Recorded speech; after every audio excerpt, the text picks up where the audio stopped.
My name is Ariana. I am a recent graduate from the University of Wisconsin Stout, and I thought it would be interesting to share one of my rush time experiences.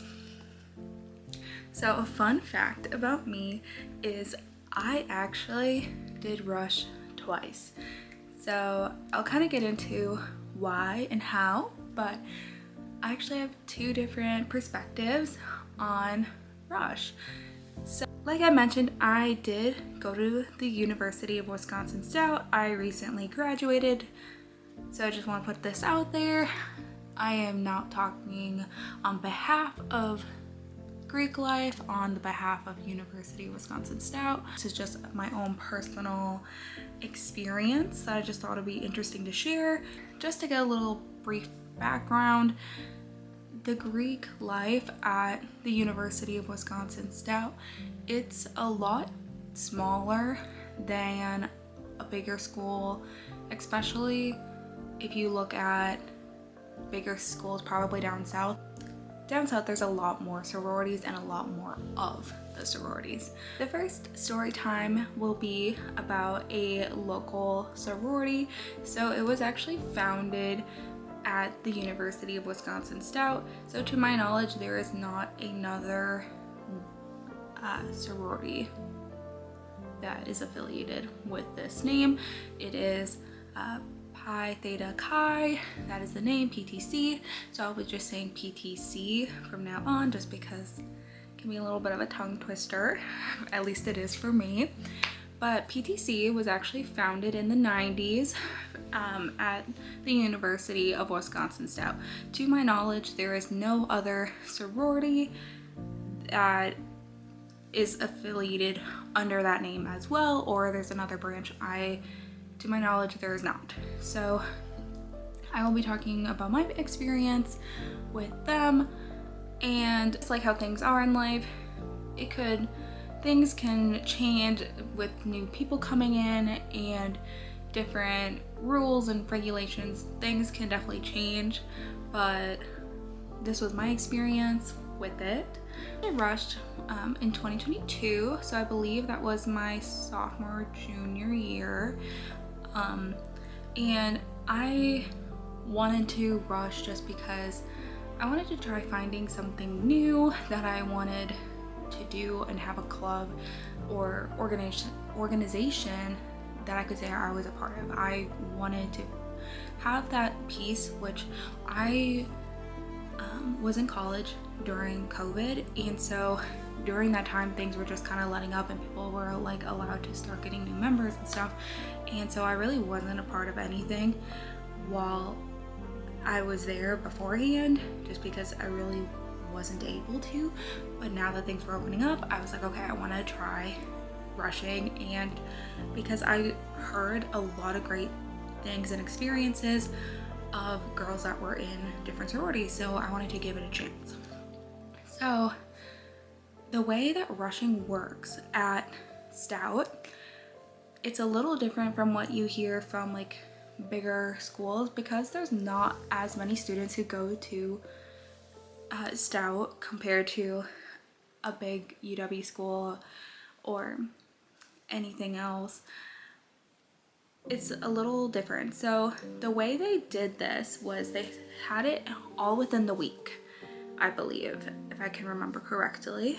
I believe it was all in the week where you had these different events, and it was kind of frustrating, where I thought it was kind of frustrating, because I wanted to join PTC particularly because I was like looking at their Instagram,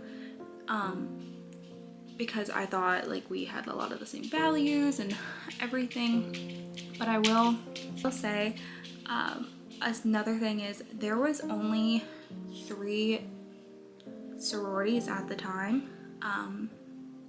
There might be more now, but there was only 3 sororities at the time, because it is like that small of a Greek life. And so 2 out of the 3 are nationally affiliated, and then PTC is not, which is very important, which I will explain a little bit. So nationally affiliated just means that there is more than one. First off, there's more than one organization, but then two, there is a set of standards and rules that all sororities under that name. So if we use Delta Zeta as an example, there is a set of rules and regulations that they have to follow, and all the chapters under Delta Zeta have to follow to make sure that everything is organized, fair, just great experience for all the members. They just make sure that everything is like a set standard across the board. So it kind of helps with that. With a not affiliated sorority, not always, but for this one example, they were kind of able to make up the rules as they went along, which can be kind of murky at points, because yes, they can make up their own rules, which could be fun and great, but then at the same time it's like they could make up the rules as they went along, because there wasn't no set standard of, okay, this is what was decided, because it could be changed, because there was no one really over their head saying like, you must make sure that this is what it is. So there were some problems that I came across that I was not a fan of. So, but we will get into that a little bit down the road. But I'm sorry, I'm jumping all over the place, but back to the Rush events. So there was 3 events, and I just wrote them down. So I believe it was a speed dating event where you got down to like, you got to sit down, talk with somebody real quick about like yourself and the organization, and you just got to get to know a little bit about different members, and then also what it was like in their sorority. I believe another night was you just got to learn a bit about the philanthropy that they did, and then the third night was like a photo scavenger hunt, so like you got to interact with like everybody, and then also you got to just experience as a group what it was like. And I believe we also did a game night one of the nights, so we might have like combined one of those, but from my knowledge, which was like 2 years ago, that's what happened.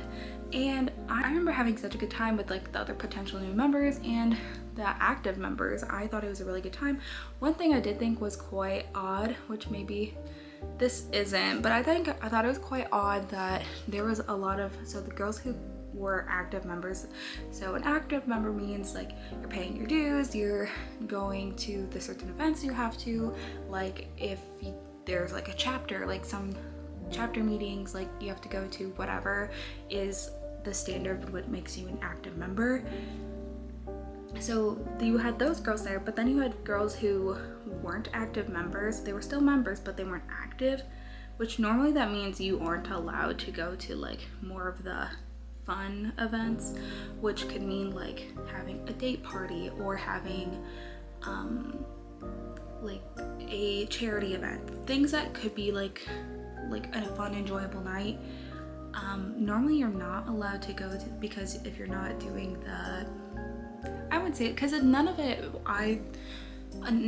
was like hard or grunt work, whatever, but you know what I mean, like if you don't put your time in and do like the hard work for it, normally you wouldn't be allowed to do like the fun part, but they were allowed. So I thought it was kind of confusing, because to me it was like, okay, so then what's the point of, because like why am I paying, like why would everyone else be paying if they can also not pay and then like not have to do that grunt work stuff, but then still be able to do the fun things. Like I just thought that was a weird system, but that's what I picked up right away, because there was girls who were like, oh, I'm not an active member, but they were there, and I'm like, well, what are you doing here then? Because I don't know, like it was different. But so that was the rush week. We got to because the way at UW style is the 2 panelitic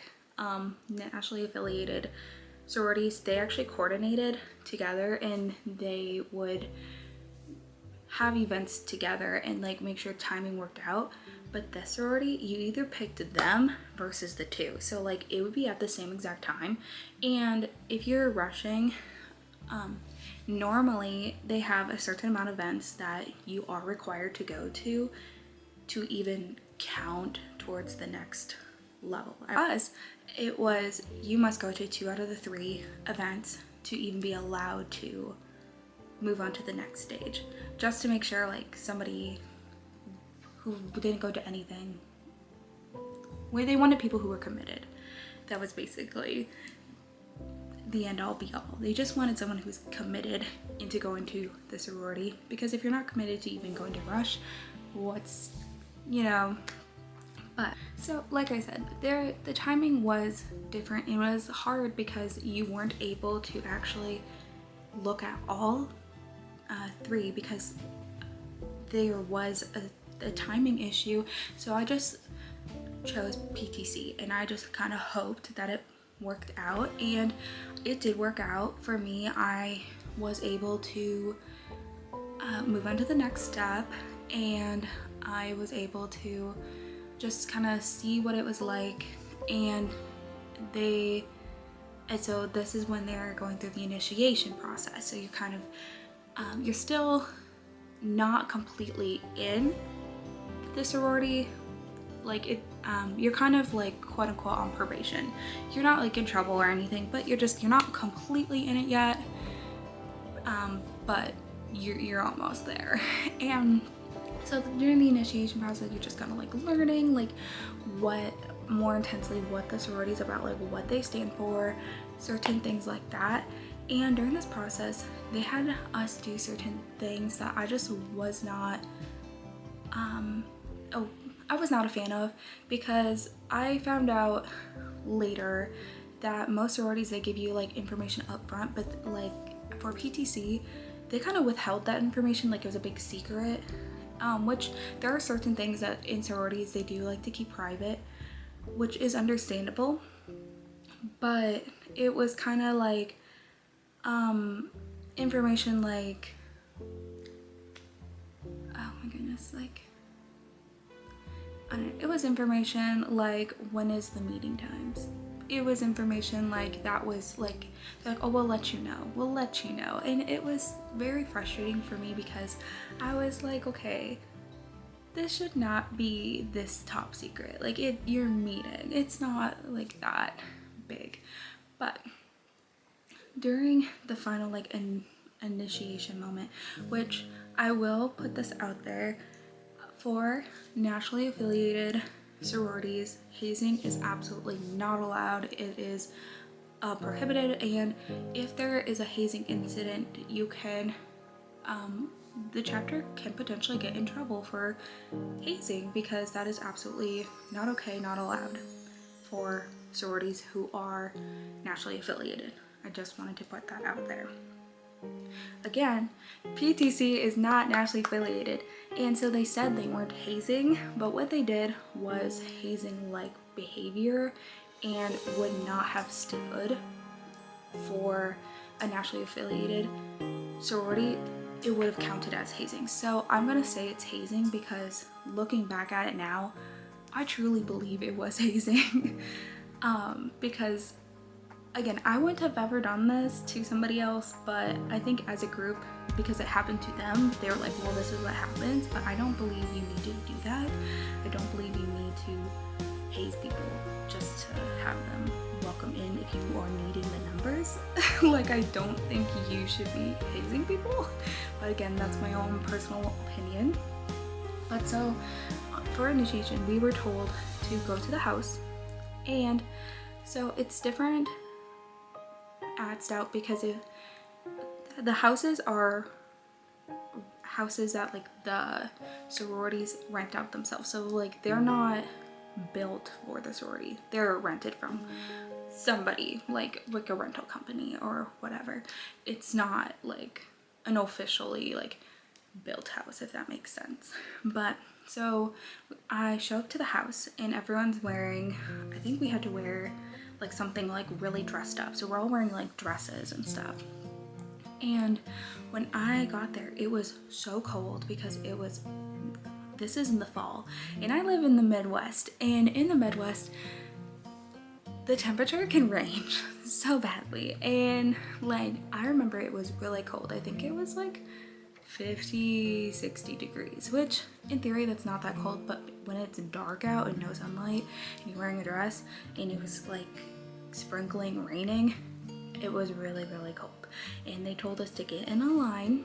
So we got in a line and we waited by their front porch when we were in a line, and we were not allowed to talk. And it went on for like 15-20 minutes. And we were just standing out in the cold, not talking, and we're freezing. And then they finally brought us in one by one, and we again could not talk. And they brought us all one by one into a room, and we had to be cornered, like facing the corner, and then music playing. And they had the same song play for, again, like another 15-20 minutes. And it was just like the same song, so you just kept hearing. And the song was Crazy Frog. So it wasn't even a good song, but it was just, that is a form of psychological, not torture, that's a bit extreme, but it's at the very least aggravating, because I was just standing there in the corner like, is this normal? Like, why are we standing in the corner? And it's a pitch black. It's not even like a lit room. The lights were off, and it's dark outside, so it was pitch black, and you couldn't see anybody. I didn't even realize there was other girls into the room until somebody else walked in and grabbed somebody else, and I was like, oh my gosh, because I was one of the last to go, because like it was just that dark in there. And then finally, when we got our information, like we got this binder that we were supposed to memorize and everything, and then that was kind of it for the night. They gave us pins, which I will say they were very ugly pins because they were just safety pins with beads on them. But they gave us these pins, and they were like, you guys have to wear these for a set amount of time. I can't remember how long it was, but it was a set amount of time. And they were like, if we catch you without it, like, you're gonna be in trouble. And they were serious about it, because there was one meeting where a girl forgot to wear it, and they called her out. They're like, why aren't you wearing your pin? And that meeting was honestly the last straw for me, solely because I thought it was kind of ridiculous. It was a pin, and also it's like, I just didn't think it was necessary to be wearing, like, it's just another form of hazing to be like, oh, you have to wear this, because you shouldn't have to. You should not be forced to be wearing anything against your will. And the fact that you got in trouble for not wearing a small safety pin, like, it just did not rub me the right way. And then also, before when we got into the meeting room, like, they didn't let us sit. Like, they didn't let the potential new members sit where everybody else was sitting. Like, they made us sit in the corner of the table, and I just thought that was really odd, because I went to sit by the president at the time because there was an empty chair, and she like wouldn't move, so I had to go sit by the corner. And I just thought that was really rude, because I don't know, I was like, you're the president, you're not, like, and I just didn't feel like I was good enough to be sitting by her, so I just didn't like that at all. I will say though, there were so many girls that were so nice in there. It was very nice. There were some girls who were really cliquey, like I explained, who were really cliquey, like didn't let you sit by them, and I thought that was just, I didn't like that, and I don't like when people do that, so that was just a no-go for me. And at that meeting I was at, they told us, because again, this is in the initiation stage, so we weren't even officially members yet. We hadn't paid anything yet and we were at the house one time at that point, and they were like, we need you guys to sign up for things to buy for the house. They wanted us to buy like trash bags, toilet paper, paper towels, things like that. And I was like, what? You want me to buy your housing things? And I didn't even, it was one time I was there.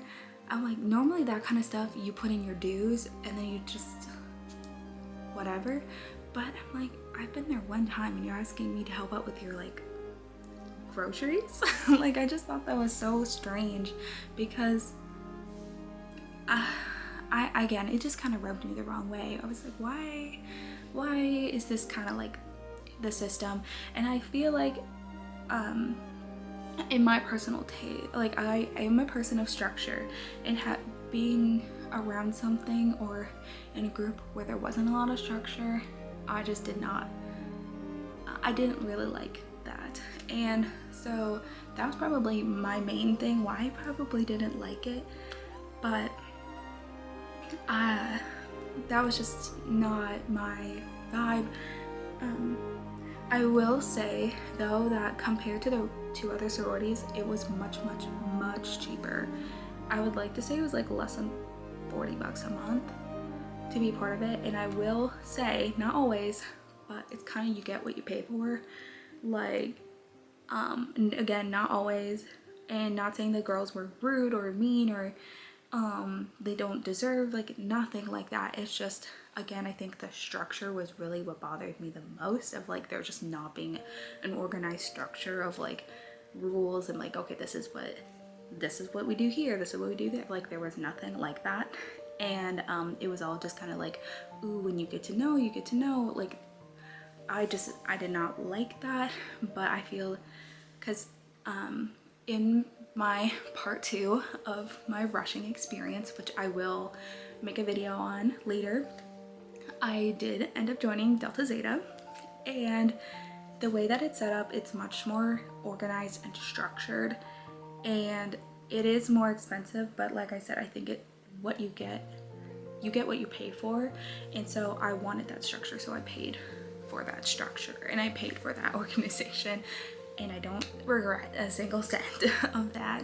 But this is super random. Some other like interesting things that I thought was kind of strange was they had, so everyone obviously has your own unique name, but they wouldn't call each other by their names. They would make up names. Like example, they'll nickname, it's the most, I'm not even, the most random nicknames.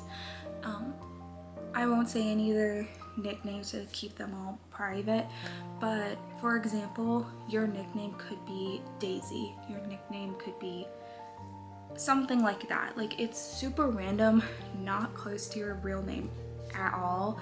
And again, I have enough trouble with people getting my name wrong as it is.